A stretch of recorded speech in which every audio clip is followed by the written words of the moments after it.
Lord of the Mysteries. Chapter 131. Transaction. Mr. A?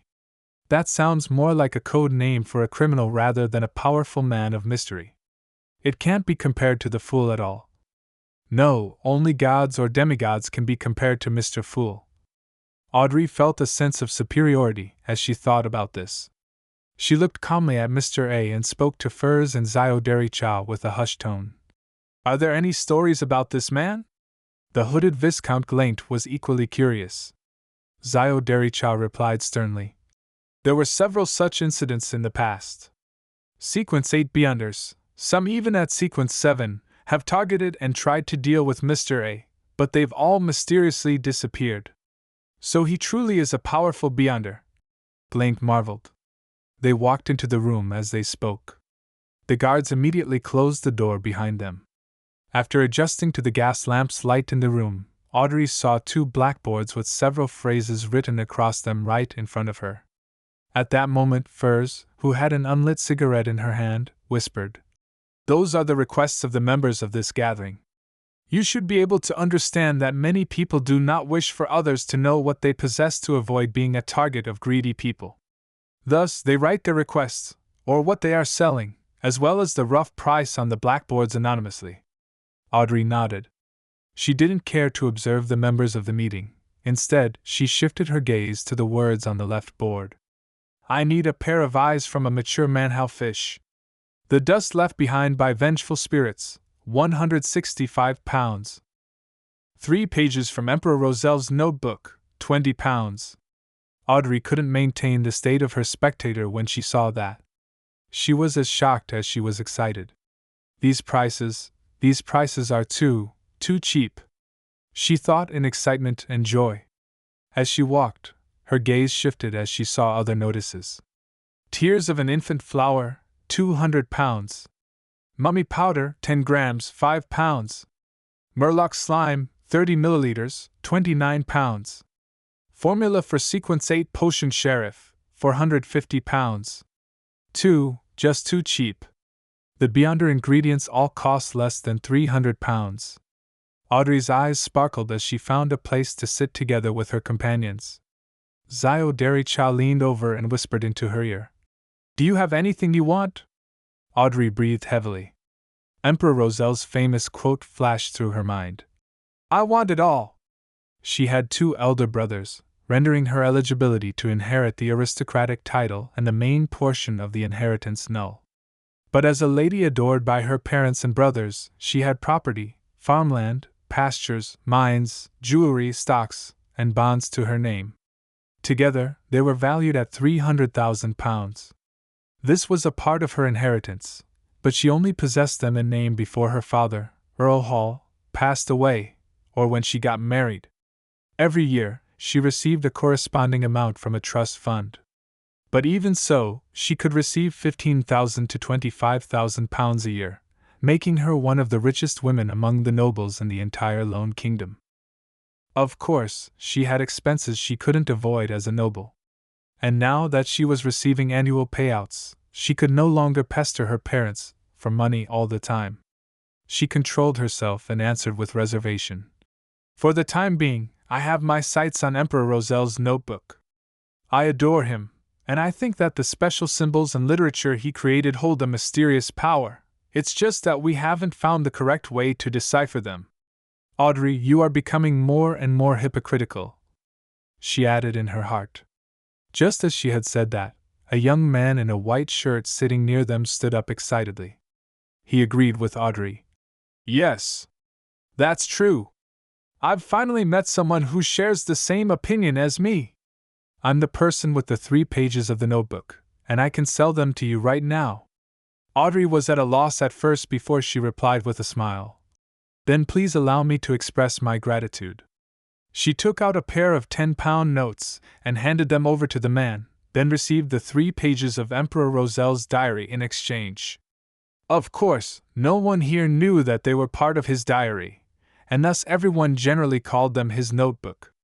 Audrey flipped through the pages after she received them and confirmed that the writing was similar to the previous pages that she had come across. She put away the diary and asked Xiao and Furs softly, Who can I look for if the notes are fake? Mr. A? Yes, Mr. A will not allow any fraud to take place in his gathering. And I could help you mediate this privately too. Zio Dericha replied eagerly. I understand. Audrey entered her spectator state and surveyed the beyonders and beyonders to be around her.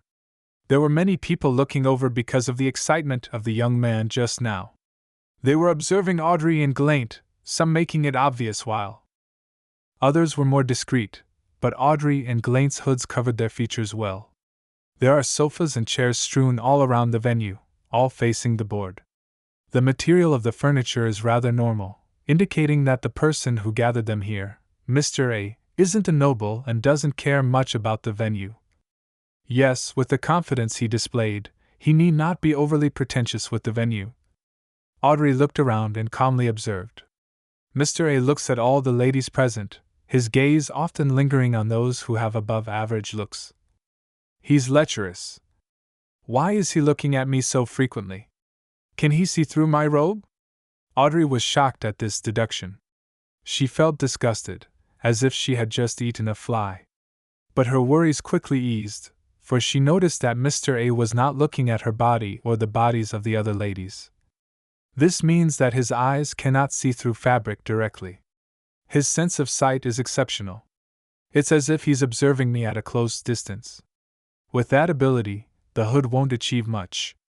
Audrey calmly observed the rest of the people engaging in their own deals and got an understanding of the circumstances of some of the people there. At that moment, Mr. A's facilitator walked over and whispered to Audrey's group. You can write your requests on a piece of paper and pass them to me, or wait till the break later to write whatever you want to sell on the blackboard in the small room. Furs took a whiff of her cigarette and surveyed the surroundings cautiously. Have you considered which sequence 9 formula you want? She had kept her promise and told Audrey and Viscount Glaint about all the sequence pathways she knew of. Audrey pretended to think before saying, Spectator, I want to become a spectator. And I also want the advancement of spectator, the telepathist. She considered the fact that she would have to come into frequent contact with Furs and Zio Dericha in the future, making it highly possible that they would realize that she was a beyonder, a spectator. Thus, she decided to take this opportunity to reveal this to them and completely conceal the fact that the Tarot Club existed. Even though I'll be wasting some money, it'll still be worth it. Audrey praised herself. At the same time, she noticed that Zio Dericha was looking at the blackboards from time to time. Her expression was that of desire and depression. Zio told me that the corresponding sequence 8 to Arbiter was Sheriff. She's looking at the £450 price tag. Well, it's obvious that she wants the formula for Sheriff. She's already been an arbiter for more than a year, and she has been unknowingly acting the role of an arbiter. Her potion should have been digested already. All these details tell me that Zio lacks money. As Audrey was deducing all of this, Viscount Glaint revealed his choice. Apothecary, I want the formula for sequence 9 apothecary. Feeling the gazes from Audrey, Furs, and Zio, he explained himself with a chortle. To me, health and not having to worry about major illnesses and harm is the most important thing. A rational decision. I once dreamed of becoming an apothecary. Furs sighed while smiling. She had a rather languid demeanor. After making the decision, Audrey and the rest wrote their requests on pieces of paper and handed them over to the facilitator. They looked on as the facilitator made his way around the venue and asked the other participants, collecting several other slips of paper. This facilitator then shuffled the notes and handed them over to his partner in charge of the blackboards, asking him to transcribe the information onto them. I need the formulas for potion spectator and telepathist. The price will be negotiated face to face.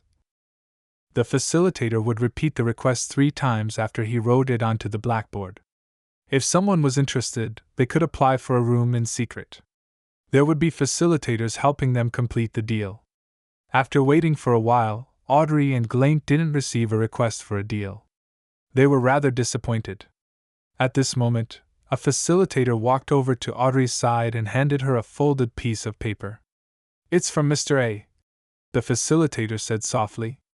Audrey unfolded the slip of paper and took a look. Are you interested in the formulas of other Sequence 9 potions?